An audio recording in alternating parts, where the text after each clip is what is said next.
ತುಳು ರಂಗಭೂಮಿಯಲ್ಲಿ ತನ್ನದೇ ಆದ ವಿಶಿಷ್ಟ ಹಾವಭಾವಗಳಿಂದ ಸಹಸ್ರಾರು ಅಭಿಮಾನಿಗಳನ್ನು ಹೊಂದಿರುವ ರವಿ ರಾಮಕುಂಜ ತುಳು ಚಿತ್ರರಂಗದಲ್ಲೂ ಭರವಸೆ ಮೂಡಿಸುತ್ತಿದ್ದಾರೆ.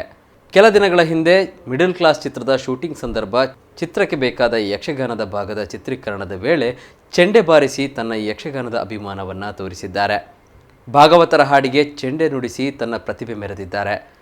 ಈ ವಿಡಿಯೋ ವೈರಲ್ ಆಗಿದ್ದು, ಈ ವಿಡಿಯೋ ಬಗ್ಗೆ ತಾಳಗಳಲ್ಲಿ ತಪ್ಪಾಗಿದ್ದರೆ ಕ್ಷಮಿಸಿ ಎಂದು ರವಿ ಹೇಳಿದ್ದಾರೆ.